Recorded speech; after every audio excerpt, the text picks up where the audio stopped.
a podcast about amazing people from an incredible state.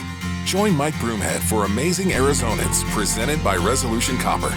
Copper is essential to Arizona's economy and to America's future. Learn more at resolutioncopper.com. Amazing Arizonans, the whole idea of these podcasts were just tell stories of people in Arizona that just have amazing stories. And we've told so many, and I've been waiting to do this for a long time. Shem Von Schroek. It is, first of all, so thank you for sitting down with me. Of course. I want to start with how we met. And I don't know if you've heard me tell the full story, but I was doing an event years ago. And now your ex-wife was at the event with her son, and we met, and she said to me, "You remind me of my husband. You two should get together." So I looked you up online, and I thought, oh, yeah, classically trained opera singer and musician, exactly like me. That's just exactly like me. And we kept in touch, and we finally met, and I think we talked for about 4 hours the first time we got together. Yeah, we did. I am so jealous of your line of work. I'm so musically inclined, but I'm not a musician. Can we start there? Can we start with your music career? Sure. What led you down the path of being a professional musician? It's the key figure is my father. He is a successful musician, 60s and 70s in New York. He was doing arrangements and production and playing instruments on various people's records. Frankie Valli and the Four Seasons, Laura Nyro, the Cowsills, Paul Anka. And he would take me to those recording sessions. It's funny when you tell that. I'm sorry to interrupt, but it's funny when you say that when he was successful. That right there is a career people would dream of, isn't it? Yeah. I mean, you can make a living in music doing a bunch of different things. And my dad didn't just have one skill. He had several skills that he worked into his craft and was getting multiple paychecks as a player on the songs, as a writer, as an arranger, as a producer. So as a singer, that was a big one. The Singers Union was paid the highest. But just the association around that, having that kind of figure in the house, the kind of music he would bring into the house, like I never would have heard of Gino Vanelli if I had never, and then the opera side, he's bringing that into the house. So just that influence. And I tell people he was never the guy that was like, okay, you need to practice 8 hours a day. He's like, do what you do. And but if you're going to do it at the highest level you possibly can. So what was the dream? Early on, what was the dream?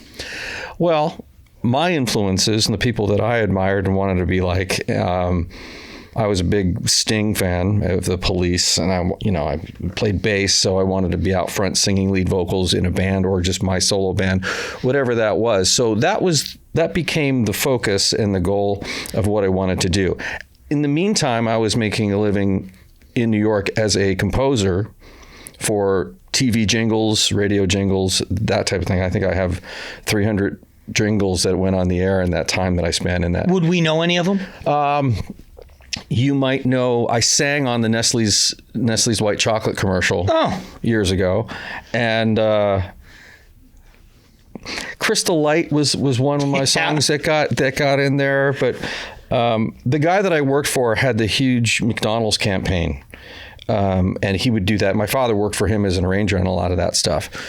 So that's how I got that job, was through, my son's available because this guy was older, wanted to have more of a younger influence to his productions and stuff. So I got that job. But the dream was to front my own musical situation with my own songs or the band songs, whatever I was doing. And we had a band called The Doctors that played around New York City, played all the clubs. And then I decided to move to Los Angeles. I thought that was better suited for what I was doing. So 2 out of the 4 guys went to Los Angeles. We got a couple of new guys, some of my best friends in the world, and to this day. And that was it. I was in LA trying to make it as that, but I was making a living playing weddings and bar mitzvahs as a singing bass player too. So that's, if you want to know the dream, that's what it was. What I'm so captivated by, and we're going to get into some of the names of the people that you play with and of the bands you've been a part of, but the range, because you're talking about rock and roll, you're talking about whatever genre of music, and then to have the quality of a voice where you actually are touring in Europe and singing opera, there's a level of, am I wrong, in the level of the ability there to sing opera that just doesn't that take it to a notch higher for in some people's minds? Well, you can't fake being an opera singer, okay, to do it at a high level and let's just say legitimately. So the craft, the training for the craft, the study of that craft, you're singing roles, acting in a language that you don't speak. So you have to learn every nuance of the language you speak, because singers have accents too. Mm-hmm. And if you're singing in Germany and you sound like an American, it's going to be like, you're in their language. And right. So you have to learn all those nuances for the diction and the pronunciations and the vowel and consonant rules, all that stuff in 4 different languages. Right, Russian. I sang in Russian, Italian, English, French. It's crazy. So the level you can't fake it. Is what I'm saying. I'm jealous of that because I love to sing, but I can't. I mean, I don't embarrass myself, but nobody wants to hear me. Well, I always say if you can speak, you can sing, because when we're speaking, we're not speaking in a monotone thing where it's just one note. We're making inflections. We're moving around to express ourselves. We articulate. We have range and motion and pitch. It's just not in a musical context. So do you believe you could train someone's voice, not necessarily to be a superstar, but to sing well enough? Yeah, I have students. I have students all over the world that I teach via Zoom or FaceTime. And actually, I just had a student yesterday just tell me that they've been recording, and the engineer that usually records him says, like, I usually have to bring you up. He goes, now I have to turn you down because of the power. So yeah, you can. I believe that. Patricia, who's behind the camera here, she's a great singer and does national anthem, sings at games. And so she's got a fantastic voice. I'm jealous. That makes me jealous. I bet you could carry a tune pretty well. I sang on a Sanderson Ford jingle. And I didn't embarrass myself. Okay. But I'm just saying I'm jealous of the craft because it's an expression that brings people together. The job I'm in, a lot of times I'm alienating people, but with music, it seems to be the thing that unifies. And not everybody likes every genre of music, but I guess we should jump into this. When you're on stage and you're a member of Toto and you're touring Europe, and there's 15 or 20,000 young people screaming out the words to songs that are 40 years old, and you were one of the most popular members of the band at the time, that's got to be an amazing thing to be able to drag a crowd with you emotionally through a concert. It's something special. It's something special. That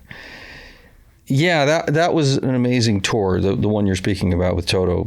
Going over there and playing 19,000 seaters as the only act, not like, well, you're doing it's a right. Toto Journey thing or a double name. This was the only name on the bill, and you have these 20-year-olds shouting out the lyrics to the deep cuts, and you just have to take a look and go, wow, because you don't see that as much in America.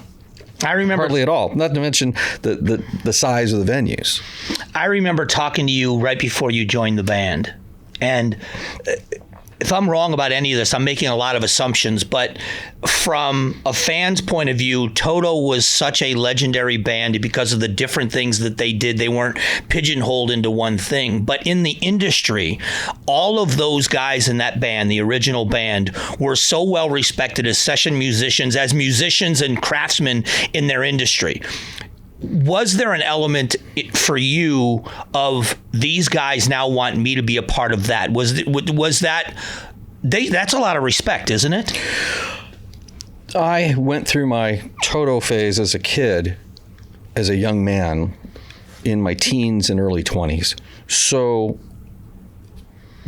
come full circle to be asked to be a part of that was living an adolescent dream. Yeah. It wasn't an adult dream. I had other aspirations as an adult, but it was being able to fulfill a dream from my adolescence. And Yeah, those guys are special. They're a fraternity of studio musicians that have, pretty much the whole Michael Jackson Thriller album is those guys playing the instruments. Which I'm really glad you brought that up, because I don't think a lot of people. We know that, wasn't it Eddie Van Halen that played it on, was it? Beat It. On Beat It. The solo. Yeah, but we know that. But not a lot of people understand that the members of the band Toto were so well respected that they were on that entire album. Yeah, and hundreds of other albums. Boss Gags. I mean, just go down the list, all these artists. And David Paich, who wrote most of the hits for Toto, wrote the entire Silk Degrees record. Really? Yeah. The song by Sherilyn, To Be Real. Yeah. To Be Real. Yeah. That's David's song. So people just know Toto. They may not know the band members' names, but they know the name Toto. But their body of work elsewhere. And is it unique to have a bass player that can sing vocals like you can sing them? Is that rare? It's not rare. It's doing it at a high level. We talked about before, being an asset in that way.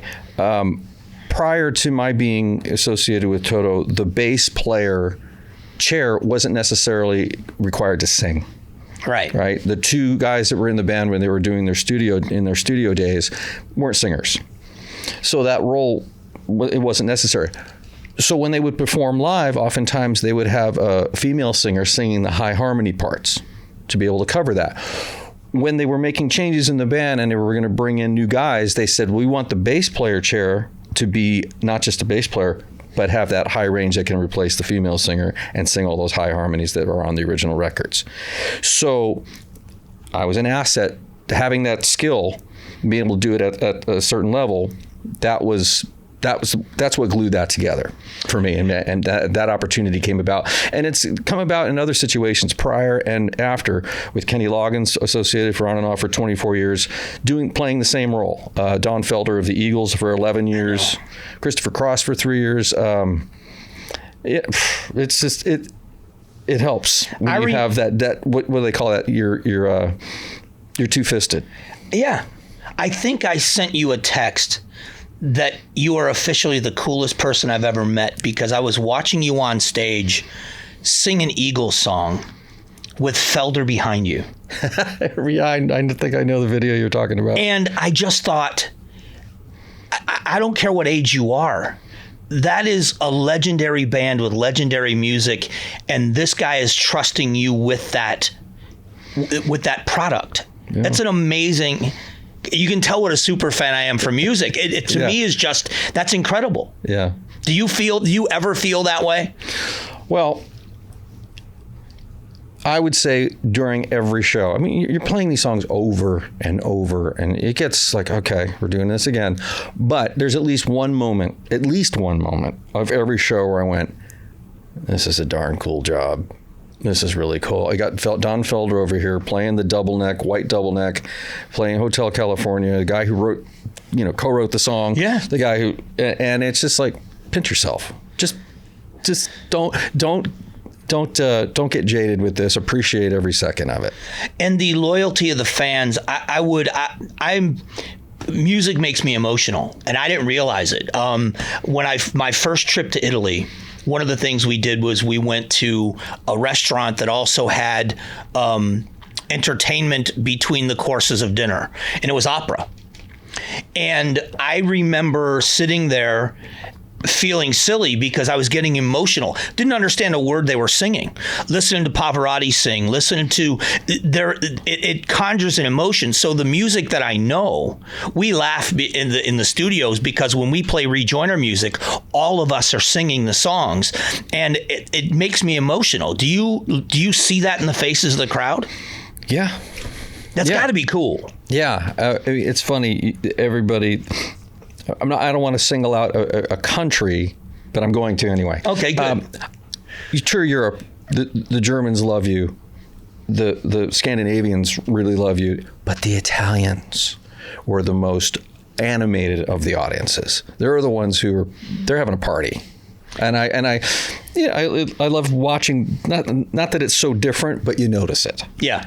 So you see the emotion on people's faces. You see the emotion, the joy you're giving them. And that was to your point earlier. It gives people such joy. It unites people. The people that have different ideas about the world, ideology, etc. It doesn't matter at that point. It's just we're all coming together, singing this song. Do you think music has changed as far as meaning for people? Bands meant the world to us. When we were young, I remember getting had a visceral reaction when David Lee Roth left Van Halen, and I thought, you guys couldn't stay together for us. You were so selfish. Do you think that still exists, or do you think the way music is distributed now, it takes away a little of that? I think you nailed it. Being a fan back then, we handled it in a different way because of the limited things we had available to us. There was no internet to check if Yes was coming out with a new album. That was my favorite band when I was in my earlier years, and I would just go to the record store every week and go, "Oh, not yet." I had no way to know there was coming out with a new album when it was in that bin. Yeah. And then everything about that release was in what was available on the album cover. It was everything. It was the front. You were hoping for one of these. It's not. But you wanted to see a band photo. But you read every word of the back of the... And memorize it. You know everything. So that experience isn't around today. The bands... Tell me a great band where everybody is a monster musician as players, where there's guitar solos anymore. Where are the guitar solos? In music anymore. Who's your guitar hero? Now it's guys on YouTube or guys on Instagram or Facebook that are just in their bedroom playing. And some of these guys are like, the vocabulary of what they're doing is amazing. Their facility's great, but nobody's playing together anymore. There's a guy, and I'm drawing a blank. I wish I could remember his name right now, but he plays bluegrass and country, and he has a song called "Dust in the Baggie." And you would have to hear it, but I don't play the guitar. But watching his hands while he plays the guitar, it's mind-boggling to someone that can't play the guitar. But I would imagine there would be a lot of respect, even if you don't like that kind of music, of watching someone that's a true artist with their craft. Yeah, there's genres of music that I don't gravitate to as much as others. There's bands that I don't gravitate to, but you try to find like what made that person unique, what makes that person be a household name or have that success or have that notoriety. There's something special about them that somebody likes. Sometimes I scratch my head and go, I don't get it, but you have to just take your hat off to the fact that they became something and somebody wanted to listen. And when somebody steps out of what they normally do and then they do something spectacular, when you look at Disturbed and what they did with Sound of Silence, when you look at Metallica's cover of a couple of songs that they've done, they did Turn the Page by Bob Seger. With all due respect to Bob Seger, I thought it was just as good. It was just different.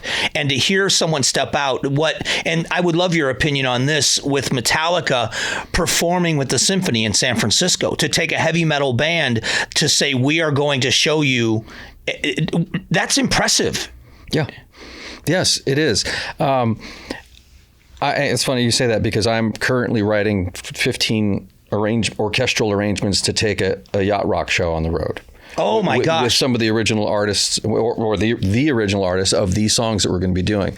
So I'm actually writing out, and that's my day job, having to do all these arrangements, come up with parts and everything like that. But yes, marrying the symphony with a rock band or a pop act is a spectacular thing, especially when you get it, when you're so good at what you do that you get it right, and not everyone's always going to get it, but people get it, where they love it. I think that's incredible. I think a lot of people are intimidated by the high level aspects of the orchestra or of opera, and they're like, oh, I don't know if I want to, that's not really my thing. There's a slight intimidation. People understand the complexity that goes into it. Being a musician in the orchestra, a conductor, the person that writes out the arrangements, composes the music for it.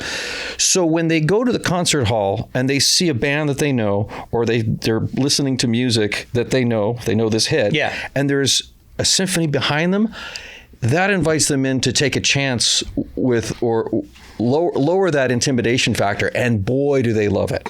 To see someone like Hetfield out of what seemed to be out of his element, and to see him excel it's a spectacle you want to see. But also to take an orchestra and say, hey, do you guys want to play with Metallica? And have people in an orchestra be excited about it when you think this very stiff kind of music, but they just thrive and enjoy it. To me, that's the beauty of it, is watching two people that look out of the element you see them in, loving what they're doing. Yeah. I love that. Yeah. There is a snobbery. Is that a word? Yeah. There's a snobbery to the orchestral musician, and I don't say that disparagingly. I say it. They've earned the place to be exceptional. So, and they have the kind of music that they appreciate. But the more work that I've done with orchestras over the last 20 years, they want a paycheck. And this music is bringing an audience in that wouldn't normally come to just see the symphony, right? The symphony audience is kind of people are getting older, right? They're losing that generation of appreciators. So they're able to fill the seats with a different crowd, a crowd that's now more appreciative, and we'll check it out. So it's a symbiotic relationship between the artist and the orchestra when it comes together, because you're bringing in more people. They'll take it. There was an interview I was watching, and it was Howard Stern interviewing Metallica. They were in studio, and they all had their instruments. And they brought in, I think through a satellite feed, they brought in Elton John. And Elton John was talking about, I can't remember which song it was, but he was talking... One of Elton's songs? No, one of Metallica's songs. And how playing it on the piano. And he said how much he loved Metallica, that it's a beautiful song. It's not just a rock song. And Hetfield started to tear up. They were blown away. But you look at one style of music, or at least I do, and you think that's a country song. And then someone grabs it and does something else with it. To me, is pretty unique. And I know you've done a lot of that, which is why I'm talking to you about it, because your ability to do that, to me, is remarkable. Instrumentation, right? You put a dobro on a song, it already has that Southern country thing, right? So it's instruments you choose. So somebody takes Metallica takes a song from Elton John, which is piano oriented. They put it in the guitars. It changes the color, but it's still the same song. So it's the instrumentation that gives you the genre. That makes sense. That can often suggest the genre. You mentioned Yes earlier. Did you ever work with them? Do you know them? I've met them. I've seen them several times, but after my fandom with Fanboy, I've gotten to meet them, but I've never worked with them or played with them. That's not true. I did play bass in a show that John Anderson was a guest vocalist. He came in and sang. It was a benefit concert that we did at the Greek Theater in Los Angeles, and it was a benefit for the Bosnia thing that was going on in the 90s. And John Anderson was one of the artists, so I got to play bass behind him. I remember working as the local stage crew in my hometown, so I got to see all the bands and see how they all behave differently. And they weren't strange, but you could tell they were working. Does that make sense? Run on stage, do the encore, run off stage, let's get out of here. Others hang around. Bon Jovi was pretty new when I met him, and he hung around. We saw him late. They were in the dressing room messing around. And so it's interesting for me as an outsider, but for you, I would imagine as a musician, it's got to be cool to talk music with some of those names that you've admired as a kid. Is it? Yeah. They're just guys, right? A lot of musicians, or some, have interests that they're way more passionate about than they are their music sometimes. Do you know how often I've wanted to reach out to you when somebody's in town and say, "Hey, is there any way that I just want to call in a favor that you don't owe me?" One of them that I would love to call in someday is, I know that you know Tommy Shaw. Yes. from Styx. All the Styx guys, yeah.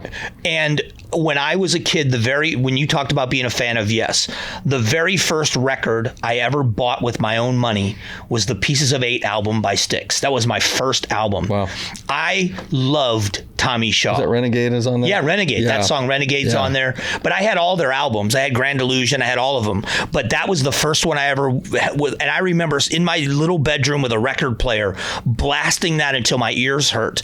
And it always stuck with me. I saw them on their Paradise Theater tour. Mr. Roboto, I was working backstage for those shows. I never met him. And I've heard stories that he is such a quality human being. I would love to be able to meet him soday. You want my Tommy Shaw story? Yeah. I think you've told it to me, but I would love for them to hear it or see it. This just kind of shows you the kind of guy he is. And if they do come to town, I'll see what I can do. Okay. All right. I was on the road playing with Don Felder, and it was a 3-act bill. It was Foreigner, Styx, and Don Felder opening. My gosh. So we were the opening act for a whole 6 months, right? And so you're hanging with them, right? You get to know these guys and see how they interact, and just thought all the guys from Styx were just the nicest guys. And I've been friends with the drummer for 25 years, so I'll probably call him to get you into the show. Okay. But so Styx had a kind of a guy who was their gopher, right? And he was also their photographer, and he was just this little sweet guy. His name was Jason. So he does everything for them. We're in Denver, and the keyboard player in Don's band and I were going out to breakfast in the morning. And as we're leaving the hotel, we see Tommy in his patented ball cap, V-neck white T-shirt, and khaki shorts, tennis shoes, walking into the hotel. He's got 2 grocery bags in this hand, 2 grocery bags in this hand. We're like, hey, Tommy, what are you doing? Getting, stocking up on supplies? He goes, no, man, Jason's sick. He's like, he's like got the flu. And so I just went out to get him some stuff and went to the grocery store for him. Wow. That's incredible. You are going out into the wild. People know you, and you're getting your stuff for your, quote, gopher. Yeah. For the guy that's supposed to be doing that for you. You didn't send somebody else out. You went out and did it yourself. So the entire breakfast that Timothy and I are having after this just happened, we're just looking at each other like Tommy did that. Yeah. Like we're thinking, not to say anything about Felder, but Felder in a million years would never. That's what we're saying. Can you see Don going out and getting groceries? No. And that's not saying anything about Don. It just points out how special that was. You don't see that. You don't see that kind of thing. And so I said earlier, they're just people, but it's what kind of people are they? It makes it more special to just, you admire his talent and the music and the legacy of the material. Like you said, that was your first album. You just see something like that, it just sticks with you. And see, it gets me a little emotional. And I think it's awesome. And that's, for me, when I got introduced to this world and meeting people like Glenn Beck and Bill O'Reilly, and I wasn't starstruck by them, but I was so intrigued and interested. I wanted to learn from them. I wanted to talk to them.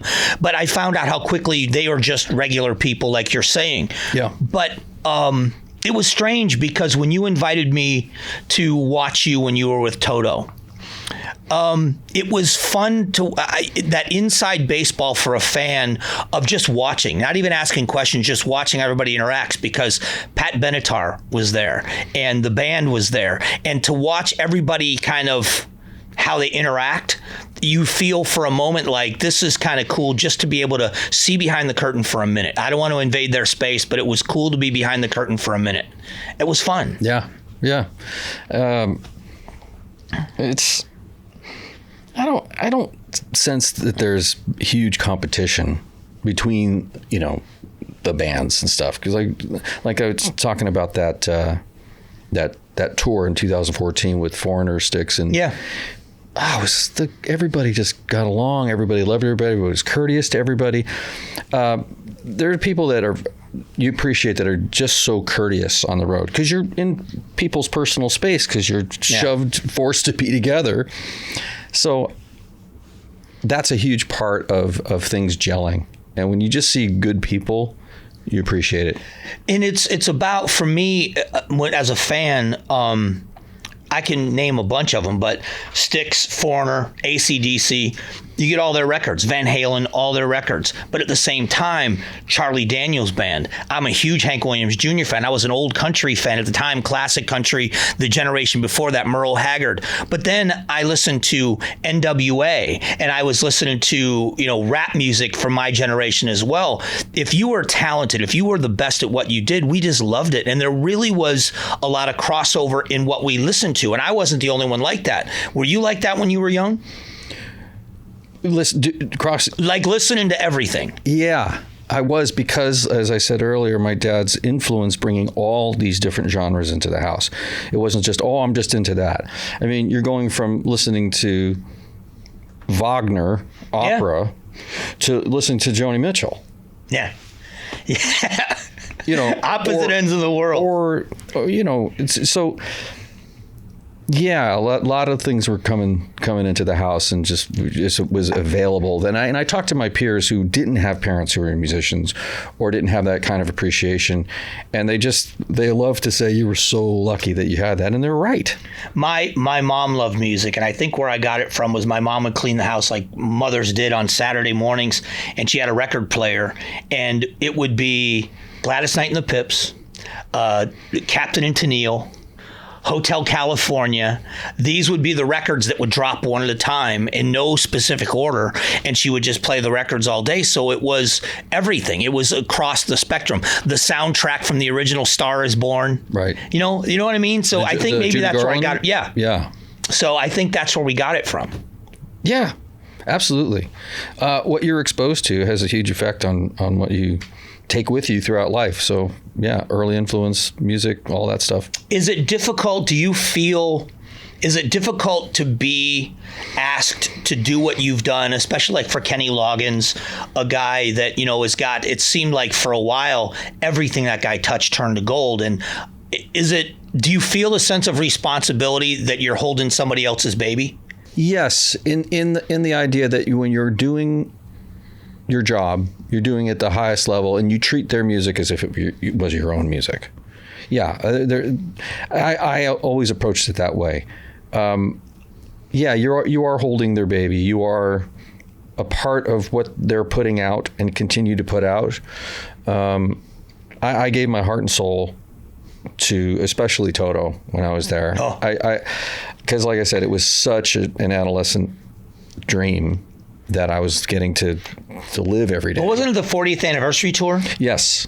That's a remarkable accompliment. And there's a great DVD from that tour Blu-ray that we. I know I keep interrupting you, but I don't know if you remember this. I think this is how it went. I think I just sent you a text. How is it going? And you were in Finland, I think. And you sent me a picture of the crowd from backstage. And I thought, now you're just showing off. Now you're just showing off. Again, those are in hockey arenas. It was packed. And I didn't. That's the kind of stuff that I thought was really cool. But yeah, are they all demanding? The guys in the band? And not just in that band, but the other people you've worked with. Are they demanding because it's their music and they realize the fans are going to remember this experience? There are those who take it way too seriously. Okay. When they should just let it just play. It's going to be great, And I've said this before in interviews before. Kenny Loggins is.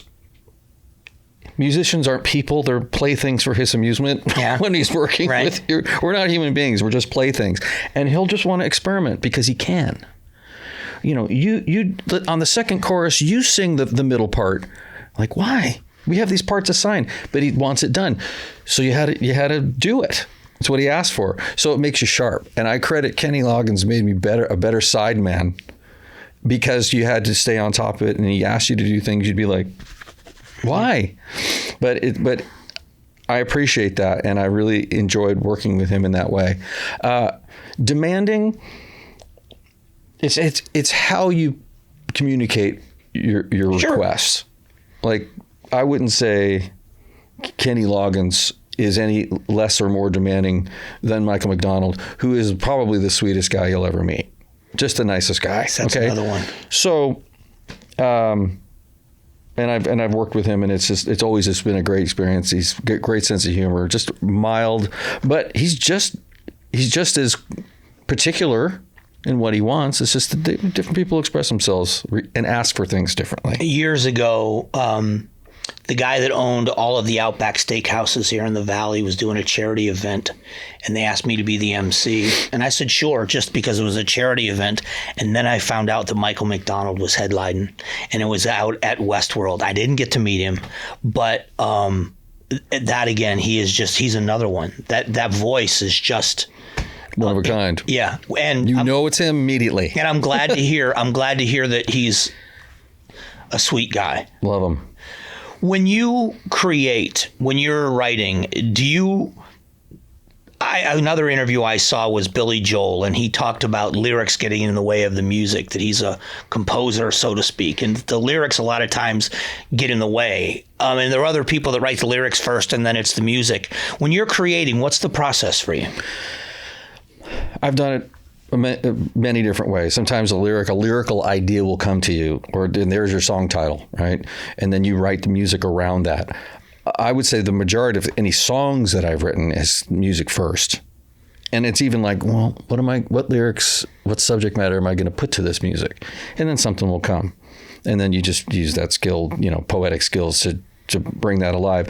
I wouldn't say I have a process. It just happens. When I'm composing for film and I'm doing orchestral stuff and I've got it on my computer and I'm working all the parts out, when I listen to it back, I go, after the fact, a couple of weeks later, I go, I don't know how I arrived at that. I have no clue. In fact, I'm not even sure what I did. What sounds are those that I was using? I forget, because it's just in the moment, it's so detailed. And then you step back, it's kind of like this cloud lifts and you're like, what just happened? So I don't know if I have a process. It just happens. But when you're composing for a film, I mean, to me, it seems obvious that you have to see what's happening to build the emotion or whatever it is in that scene. How many times do you have to go through it to get it right? I usually don't have to do it many times to get it right. You're a servant of the director's vision. Mm-hmm. That's what you are. You're a servant. And you have to have the skill to know when to back off and make it, maybe just more sustained, because there's dialogue going on. Mm-hmm. The dialogue's way more important than music. But then if you got a wide shot and you're doing a scene change and you're moving to a different landscape, there's transitional music. That's when the composer can shine a little bit and show your skills, what you do. But it also has to go with the visuals. It has to. You're just enhancing their vision, right? And like you said, music is so powerful. It evokes emotion. That's what you're trying to do. Just serve it, enhance it a little more. There's a lot of philosophies, and it used to be pretty much you mind your own business, get on stage, do your job. Nobody's here to hear your opinion. But is there an issue for you with opinion? Because I know you've got strong opinions. You and I have talked about a lot of things. You're one of the smartest people I know. When we talk about things, I could talk to you about any topic. But when it comes to whether it's American politics or the things that seem to be, you got to be careful. Especially in the industry you're in, do you find yourself having to tread lightly with your opinions, or absolutely just keep them to yourselves? Not even on stage, just in the industry. It's fascinating to me that more of the liberal side of things can say whatever they want in the industry. Mm-hmm. Just whatever they want, and that's their freedom. They have the freedom to do so. The conservative guys are more like, just keep my mouth shut. I won't say anything. Kind of give the side eye. And just wink and nod. And go, yeah. It's interesting. Hollywood entertainment. It has more of a liberal wave than a conservative wave. To just, I'm there to do a job. Right. So when to voice your opinion and when not to. And I always go into it going, Shem, you weren't hired to have an opinion. Okay. You're here to play bass. You're here to sing. You're here to be a good hang. And show up on time with a smile on your face. That's your job. You're not, how you feel about anything doesn't matter. But if you're traveling around as extensively as you are with people, you don't just get off stage, go back to the hotel, go back to your own rooms. Maybe you do, but there are situations where you're all together just having a conversation. The bus. Yeah, if you and I are sitting around talking long enough, we're going to find something or multiple things that we disagree on. And I don't think either one of us would A, be surprised, or B, be upset. It is strange to me to think that you would spend that much time with a group of people if you had to feel like, I got something to say, but I probably know I shouldn't. Yeah. In Toto, for example, there are some very strong opinions there. Ideological opinions, political opinions. And I just need to be quiet. And if somebody's looking at me while they're talking, just give them a nod. Like, yeah, interesting. But it wasn't worth getting into no, I disagree. I think this. It just wasn't worth that. And what I have found out, this is some, I'll take the lid off of this. There are more conservatives in the entertainment industry than people know. Why? Because, like I said, you keep your mouth shut. Why? There are people not being hired anymore because of their ideological beliefs. That's incredible. Right? Just for example, the vilification of Donald Trump is so heavy that and people have bought into that narrative so hard that if anything positive is said about the man, whatever, you could say he's a millionaire, but if somebody has something negative to say about it, you won't work. You won't get hired anymore. We don't want that guy around. We don't want that person around. And I'm thinking, that's not fair, right? And it's a bit fascist. Yeah, and I can't imagine a scenario just, for what you and I know each other, I can't imagine a scenario if you had a project you were working on musically and there was somebody that would be great for that spot, but they were someone that was so far from your political opinions that you would say, nah, I don't want that guy around, or I don't want her around. Wouldn't even enter into the decision making. Isn't that strange? Yes, but for that side, it's so often done, and it's so often a policy. I don't want to say who it is because it's here in town, but I had done some things with a nonprofit and talked about them on the air very often, and still think the world of the work that they do. And I wanted to get the head of the organization on the air, and they wanted the questions ahead of time, and they didn't trust. Because of what I did, they didn't trust that I was going to be fair with them. And I was going to ask them nothing about politics. It was about their nonprofit work. And I've had organizations that would say, we would love to have you, but we're afraid it's going to alienate part of our audience. And I said, I'm not going to go up there wearing a MAGA hat and talk politics. I'm here I genuinely want to help. I just want to help. There's a phrase, I don't know who said it, but it's brilliant, and it's so simplistic, but it's such a valuable tool. I'm gonna see if I can get it right. The greatest self-respect you can show is to keep your opinions private. The greatest respect you can show yourself is to keep your opinions private. He didn't say keep them to yourself. He said keep them private. Own them. Yeah. Know how you respect your own beliefs. But we're just, especially with social media now, we're just so quick to shower everyone with what we believe. Why? I think always telling people how you feel about everything, it's almost like the printing of more money. Your self-worth, your value diminishes. It's not necessary. I think if more people just went about their day without having to tell everybody or broadcast how they feel about everything, I think your self-worth, your complete value increases. It shows your discipline too, because if somebody does that to you, just spews their opinion, the reaction is, well, now you're getting mine. Right. Yeah, that's my natural reaction is, okay. But you can sense if someone's so in, their opinion and no other opinion, when to go. If I say my opinion, they're going to have a meltdown. Yeah. You want to avoid the meltdown. We were raised, never tell anybody how much money you make or who you voted for. Yeah. Years ago, decades ago. Yeah, none of anyone's business. And I look at pictures or you see old footage of construction workers with their lunch boxes on girders just having a conversation. Yeah. They were able to do that back then without somebody, trying to poke your eye out because you said something they disagreed with. It's just, social media is just, hate book. It's not Facebook, it's hate book. Before we get too far away from the music, what are you, when it comes to your career in music? I've never asked you this. I've been starstruck by some of the things or some of the bands and people that you've toured with. But what are you most proud of? When you look at either it's your body of work or what you're working on now, what is it about your career and your abilities that makes you proud?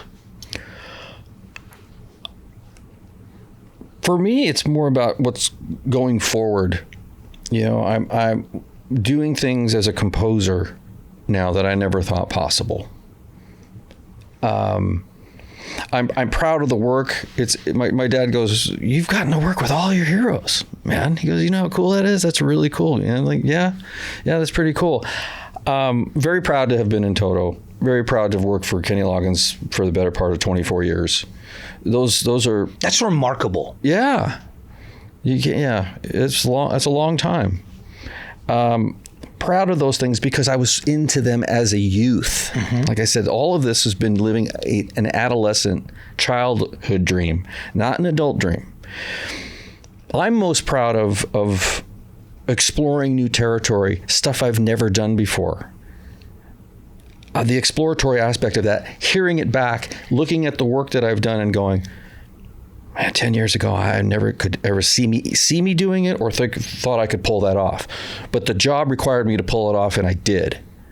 And that's what I'm most proud of. There's financial reward, but there's artistic reward. And I don't know if people put enough of importance on the artist's personal reward, like the gratification of, man, I did that. Yeah. And if you'd asked me to do that years ago, forget it. But sometimes the situation requires you just do it. I don't know if people know that Joseph Williams, the lead singer of Toto, is the son of John Williams, who did music to Star Wars and Raiders of the Lost Ark. Now, he's like my hero, right, John Williams. So it's great to be friends with Joseph and hear all the stories about his dad and stuff. But Joseph is a composer as well and did some film and TV work and stuff. And he said he would ask his Dad, how do you do that? All those parts and like put all that together. And John's response was, you just do it. Yeah. Sounds simplistic and sounds easier said than done, but it's just that. So I'm most proud of when I have no idea how I'm going to get from here to there. And then all of a sudden I'm there and go, that was me? That's if that answers your question. No, it does, because I think that, for in a very much different way, I still drive around the valley, and if I'm with somebody, I still point out, I wired that building. I did, I did that. And that was the satisfaction for me in the construction world was, for me, I could see the fruit of my labor at the end of every day. We could see what we did. Yeah. And so I understand, I think at a basic level, not the creativity you have of creating something out of nothing. It's different. When you said earlier, you're putting together a yacht rock thing. Yeah. Can you tell us anything about it, or is this still where you can't talk too much? I'm not asking to give away secrets, but there's no NDA on it. But I'm just asking, what's required to do that? Yeah, and what are you working on, or what's the goal with it? Where are you going with it, and what's the process? We've been doing a show with Ambrosia as the band. Oh, okay. I've been playing keyboards with Ambrosia these days. Where Ambrosia is the main act, but we have guests. Elliot Lurie from Looking Glass, Brandy. Mm-hmm. Peter Beckett, the voice of Player. Oh, wow. Right? So we're doing And with the show is called Rock the Dock. It's the name of the show. And it's a yacht rock themed show. You got John Ford Coley of England Dan and John Ford Coley, and he does their 4 hits. So it's a show of hits. Everyone in the audience knows every song. We're taking that show and we're putting it in symphony halls where there's an orchestra backing up, like you said, like Metallica. So that's the big project I've been working on for the last several months. Is all of those orchestral arrangements are mine. I'm the musical director for the show, and I'll likely conduct and sing. I'm gonna have to figure out how to do that, pull that off. But these are my arrangements, and very looking forward to seeing and hearing that work played back by the orchestra. Are you going to play locally? We're going to be in as many concert halls and symphony halls as possible. With those kind of things, or whoever will have you, will take it. Yeah. So there's already talk about Boston Pops. There's already talk about Jacksonville Symphony, the Atlanta Symphony. Wow. Chicago possibly, and Philly Pops, of course, is very interested. Philly Pops is a great orchestra and a great facility. I've performed and worked with them before a couple of times. It's great. So it's exciting, but I'm in a room 8 hours a day just cranking out these arrangements. That's incredible. I mean, the who else?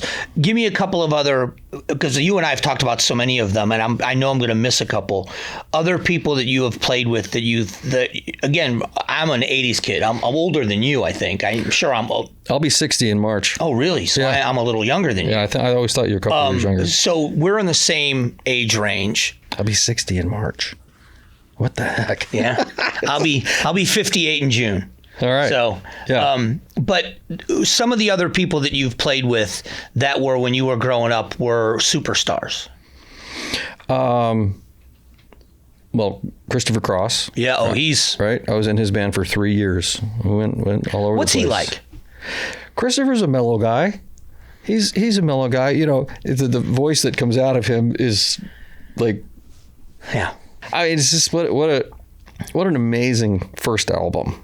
Yeah. Right? 5 Grammys from that first album? Yeah. Was that what it was? Is that many? I think so. And wasn't just nominated, like won them. Yeah, won them. Chris has got a good sense of humor. He's a mellow guy. You can't work for people for multiple years if they're not, good to work with. So yeah. And do they get, I would imagine, like any industry, they would get a reputation with other musicians, the good quality musicians that have work would, I'm good. If they're not easy, or if they're not, you can't work with them, that it's, I'm all right. There are people that I've had exposure to that I'll go, nah, I don't need to work for them anymore. Yeah, right. No, I saw what's there, and I'm just going to choose not to return next year. And I would imagine in the industry that reputation, if you were difficult to work with, other people would know it. Right. And you wouldn't have longevity like Kenny Loggins for, quarter century. Yeah. You can't hang on to a job like that and be his musical director if you're a problem. You can't work for Don Felder for 11 years if you're difficult to work with. You'll be canned because people don't understand. They see the show for 2 hours, but they don't understand there's another 22 hours in the day where you have to coexist and, excuse me, on the bus, get by people in the closed area. So you have to be able to get along with people. You have to be courteous. You have to be a good touring mate. Do you still like to tour? Less and less. Really? Less and less. Stuart Copeland of The Police said it best. He said, when I was touring and I was out on the road, I missed being home 99% of the time. When I'm home, I miss touring 50% of the time. Yeah. Okay. Or is it the other way around? I think it's the other way around. Okay. But it's just... Yeah. People don't there's something about when I say this, people like, I've toured so much. I've been to 88 countries. Wow. Right? 2 more than Bill O'Reilly. And we have this competition on that. Great guy, though. I love Bill. We can tell my relationship with him in a minute. But yeah, 88 countries. I've performed in front of thousands upon thousands of people. I don't have to do it anymore. In fact, when I have to get on a plane and go travel to do a show, it's now. You do it, of course. Yeah. Right?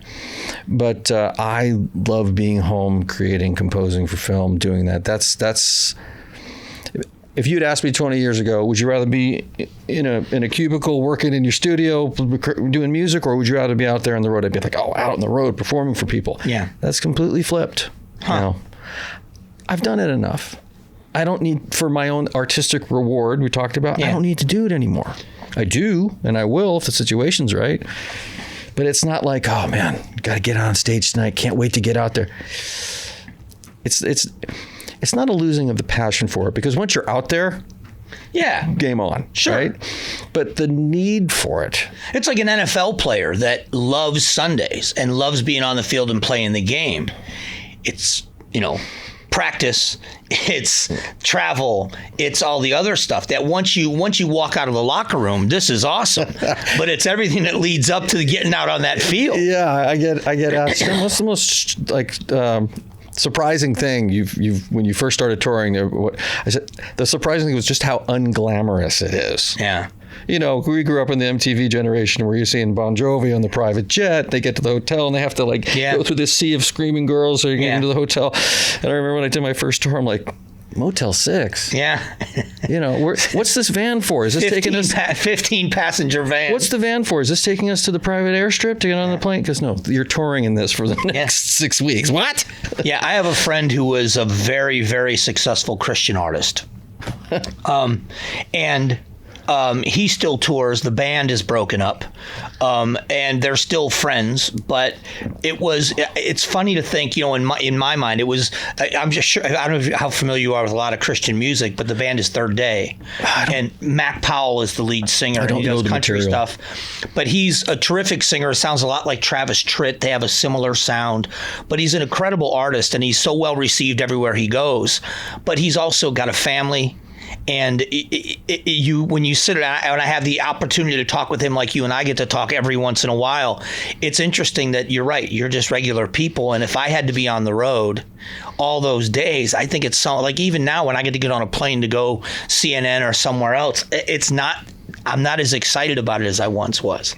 Yeah, it's airports. If I never walk in through the doors of an airport again, I wouldn't miss it. There was somebody that we both know that is that's got a lot of money, and I remember him saying to me one time, money doesn't really fix things for you. Once you have a certain amount of money, then it doesn't really change your life. Then he looked at me and said, except for flying private. Yeah. That changes everything. Yeah. Your relationship with Bill O'Reilly. Yeah. I want to finish with that because I don't know if you remember this evening. You'll remember the evening, but I don't remember if you remember when this happened. I didn't know him, but I was at another radio station and I was invited to be on stage with him. I did a stage show with him here in town. Yes, I was there. You were there. Yeah. And you told me ahead of time you were going to be there. So when I got to the venue, they showed me where he was, and they said, go on in. So I walked in, and you had your back to me, but I knew it was you. So I just goofing around, just kind of gave you a shove. And Bill, who didn't know me, looked at me like, what in the... until you hugged me, and then he was. But I thought right after that, I thought that guy's got to think I'm nuts. But he was one of the sweetest guys I'd ever been around, and I'd been on his show via satellite a couple of times as a guest. Right, I remember seeing. So we had talked, but I didn't have a relationship with him. He was one of the nicest people I've ever worked with. Bill's a good man. And he will self-deprecate. Make fun of himself in certain contexts, nobody wants to be around me. But this is a very decent, good guy. I have a lot of respect for him as a man. How'd you meet? Other than his talents and his achievements, how do we meet? Bill's a music lover, big music lover, and he was at the time taking his young son at the time, Spencer, I think was about 12, to various concerts that summer. Like, I want you to see the music I grew up with, kind of thing. And he came to see at Westbury on Long Island near his home. He took Spencer to see Kenny Loggins because we were playing there that night. So I'm a little starstruck, like, wow, it's Bill O'Reilly. I watch The Factor every day. Well, he comes backstage. First of all, if you don't know Bill, he's 6'4". Yeah, he's a tall man. Very like, whoa, right? Because we see him behind a desk doing his shows. And I think Loggins was taken aback and a little intimidated. Loggins is a lefty, right? So Bill goes right into interview mode, if you will, and starts saying to Kenny, so, how many shows you do a year, and where tell me about your band and everything. And Kenny's just kind of, and I was standing to his right, and he looks at me, and I just started answering the questions for him because Loggins got tongue-tied. It was so bizarre to see. After the concert, I just kept in touch with him. And went to see him, like the show you're talking about. He came through town with Glenn Beck. He came through town with Dennis Miller on the Boulder Fresher, Bold and Fresh tours. And he just kept in touch with him and had an open relationship. He came to see Toto in New York City at the Capitol Theater or Radio City. I forget which one. But we just had a good relationship. So it got even closer when he's doing his broadcast now. This is his No Spin thing outside. He's left Fox by this time. And he comes on after his music stinger and goes, I hate my music. It's crap. We gotta get some better music to open this show. So I texted him after the show and went, let me take a stab at writing something for you. He goes, go ahead. So I delivered something in about a day. And he comes back with text, Shem, you're a genius. It's going on the air Monday. So it's been his theme for his broadcast. I didn't know you wrote that. Yeah, for every day. So, and he came back and said, I want to compensate you. It's really great. I'm like, nah. He goes, no, we're going to compensate. I'm going to have my guy Swifty call you, and he paid me for it. But I just did it to do it. So he's that way. He's a terrific guy. He's the kind of guy. I was more starstruck in meeting him than I was anybody I've worked with. Yeah. So this kind of fan I was. We had a kind of relationship where if I text him, he responds in like under 5 minutes. Yeah. Pithy, very short, but it's that just kind of open thing. I wish we lived closer to each other. We can hang more. When I doing the TV show, and we were doing for election season, we did a TV show called Before You Vote, and he's got the new book out, and so he Confronting the President's book. Oh, it's phenomenal. It is great. I have it at home. He was gracious enough to come on the show. Obviously he's promoting a book, but it's a local TV show. He didn't have to do that, and he was very gracious. The night we were on stage together, he takes questions from the audience, right? And they pre-write the questions, and we're sitting in the dressing room, and he goes, "Go through these. Tell me what you think." I said, "Your show." He goes, No, it's our show. I want your opinion. I want to know what you think. He was just included me. He was gracious because he comes across, or at least he used to come across, as abrasive. But I don't think he's that at all. He's a straight shooter. That's what he is. Some people will take it as abrasive because he's direct. Get to the point, make your point, and then I'll tell you how I feel about it. Right. And okay. It's honest, it's open, and it's very East Coast. Yeah. It's East Coast. Yeah. Because I'm from New Jersey. There's a thing. But what a career. I know. And he's a workaholic. Yeah. If he's not working on this, he's working on a book. If he's not working on the book, he's writing the message of the day. I mean, it just never stops. I traveled for one weekend with Glenn Beck and was invited by him to travel with him. And he did a speech here in Phoenix. We jumped on the plane. We flew to D.C. And in the morning, it was during the shutdown, so they did a Capitol cleanup event. So he got up, kind of at the back of the Capitol, as you would say, right on the National lawn, and gave a speech. There were thousands of people that showed up, and everybody brought trash bags and stuff to clean up, and we walked all the way to just about the World War II memorial cleaning up. Then it was so silly, that whole shutdown thing, but they had a fence around the World War II memorial with a hole in the fence. Yeah, with a hole in the fence, and the Capitol Police standing there letting you in. And then we walked in and we met with, now we haven't slept. This is Saturday morning, got off the plane, went straight to the Capitol. Into the World War II Memorial, where there were the honor flights. Some guys in the honor flights were there. And veterans wearing lanyards with the picture of them when they served, and now the older men wearing their unit cap. And we talked, we're talking about heroes standing up out of wheelchairs to hug him. We spent another hour and a half there. And I can't remember if it was CPAC or what the event was.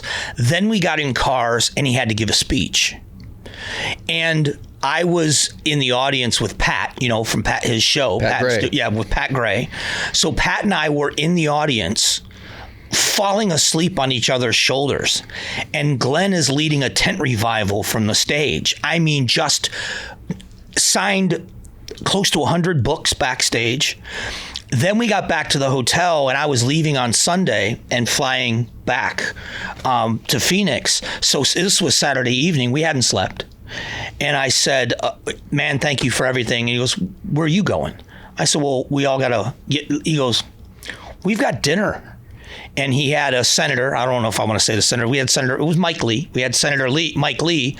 So I sat in a hotel room like this. And you know how much I love to talk. I don't think I said 3 words. I just sat and listened to 2 brilliant people talk about the Constitution and about the country for another hour and a half. It was one of the most riveting conversations. But when you talk about those guys that are such workaholics, we did not sleep from when I got on the airplane with him Friday night until Saturday evening. Wow. And all he did was just shook every hand, took every picture. It was incredible. Yeah. Yeah, it takes a kind of person that can do that. Marie Osmond was like that. Really? I worked for Marie Osmond. She would basically say hello to the whole audience, not just the people that paid extra for a VIP. And she was as nice to the last person as she was to the first. You know who did that for me? Dorothy Hamill. Oh, the skater. Yeah. I was working backstage at her show, and she came out. We were literally breaking the ice from the rink. And she came out and thanked and shook hands and hugged everybody on the crew. Hugged everybody on the crew. I mean, that goes a long way. It really does. This was 1985, and I still remember it. Yeah. Yeah. There's something there's people that are appreciative of where they are. Yeah. And they can't be where they are without the audience. The audience can't enjoy their work without them. They can't have the work and have a place to put their art and get paid for it without the audience. It's symbiotic. Sure. So there's some people that are grateful for that and don't take themselves too seriously where they're not able to do that. Yeah. Yeah, and I've been very fortunate because the people that I've met, I think with few exceptions, and I'm trying to think of an exception, I've gotten to be around, and whether it was wrestlers with the WWF at the time or huge rock bands and stars, with few exceptions, they have been genuinely nice people. Not always engaging, because you would imagine they got to go to work, but they've always been nice. No one was really aloof. I never met anybody that was, and I'm so happy for that. I have. I'm sure you have. I have, and it's always been so unnecessary. Yeah. Like, really? Yeah. Really? The only time that I'm not going to ask you to tell stories, but I'll tell you something funny that happened. It's called the Lee Civic Center. It's a tin shed of an arena in Southwest Florida. Lee is the county. That's why it's called the Lee Civic Center. And that's where all the concerts were. And I worked backstage at almost all of them. Sounds familiar. I probably played there. You probably have. And it was, we were there, and I worked all the shows. And the only time, to tell you how far back this was, Bon Jovi was opening for the Scorpions. Oh, okay. All right. That was right before Slippery When Wet came out. Right. The experience with John Bon Jovi was amazing. He was such a great guy. The tour manager, or one of the guys with the tour, not anybody in the band for the Scorpions, was furious because they had a Dodge Caravan, or a rental van, that he wanted inside the arena because they had a bunch of their stuff in it. Well, it's in a fenced-in area. They said, we'll put a security guard, but it's going to be in the way, and it won't fit through the door, the overhead door, the mirrors. So he wanted the guys to break the mirrors off the van to get the van inside the arena. And the guy in charge of the crew refused. And this guy said, if that van's not in the building, the band doesn't go on stage. And the guy said, that's fine, then you don't get paid. And that was really the standoff over a van in the building. And eventually the crew members won, and they put a deputy sheriff outside with the van. So I don't know how common that is when you get all worked up and you're on tour and you're tired, but that was the only time I ever saw and it wasn't a band member, somebody with "don't you know who I am" attitude. Yeah. And it was hilarious. Right. You know, for the celebrity, whomever they are, they get one chance to make an impression on somebody in their presence for the first time. And more than likely, the only time. That person can refer to them as, they were a really nice person, or that person was a total. Yeah. Right? Because they saw that one moment where they had a bad moment. So it's important to stay on your best behavior. And guess what, Mr. or Miss Celebrity, you're lucky to be there. And that's what I've always said. You know, I'm not a household name by anything, but I've had great experiences working with these people. Just don't take yourself too seriously. I kept you way longer than I promised I would, but I've seems like a half an hour. Yeah, but let me finish with, I promise this will be the last one. That level of celebrity when you're touring Europe with Toto, and I'm not embellishing, you in that tour, one of the most popular members of the band. You had a big following. Well, it seemed that way, right? But I mean, I certainly was not a principal member. No, I was a sideman. But to the fans, you're a member of the band Toto, and you're following on social media. People love to see you on stage, the singing, your presence. So when you had that opportunity to engage with the fans, that level of celebrity, whatever area it was in your life, what did you think of it? Did you like it? Yeah, like you said earlier, when you're performing, you see the smile on people's faces. You see people when they get the opportunity to meet you after they've just seen you on stage. There's something on their face. They're really excited. It's they get to be close to something they just witnessed. Yeah. Right. There's the audience, and then there's this like force field. And then what's on stage is outside. When they can break through that, they're thrilled to have that moment. That moment behind the curtain, man. We just saw you on stage, and now we get to meet you. And yes, I very much appreciate the glow on the face. Not because it's me, but I understand that they get to cross through that force field and get to shake someone's hand that they were just looking at. That's so cool. It's a cool thing. I've always appreciated that, and I've like I said, the audience. Without the audience, there's no show. Right. It's not without the artist. It's without the audience, there's no show. That's way more important. Well, I'm looking forward to somehow I'm going to catch that show, the Yacht Rock show. Yeah. I really want to see it. I don't care what city it's in. I'll go. I would love to do it with the Phoenix Symphony. The Phoenix Symphony needs more themed shows novelty shows. Yeah. We can bring people in. It'd be really great for them. I saw them. I think it was Martin Short on stage, and I think he narrated Peter and the Wolf with the symphony behind him. And like you said, it was such a fun night, and you got to watch how musically talented they were on stage, and what a beautiful theater that is. Yeah. So you're right. That kind of exposure to the community would be great. So one way or another, I want to be able to catch the show. Yeah. And if it's not here, there's talk about the Las Vegas Symphony. Even better. That'll be fun. Yeah. That'll be an excuse to go to Vegas. Yeah. Listen, thank you. It's been so much fun catching up, and I'm sorry it's been so long we've seen each other. But this podcast, I end them with this all the time. These are the stories that people don't realize. You live right here in town, and you've been a part of people's lives with music, and they didn't even necessarily realize it. But maybe hopefully they'll look you up online now and start checking out some of your music and some of the other things you've done. That would be great. Appreciate the plug. All right. That's it. Mike. Now you know why we do them. And this one was a long one, and we do this all the time when we get together. So thanks for watching. Thanks for watching Amazing Arizonans, presented by Resolution Copper.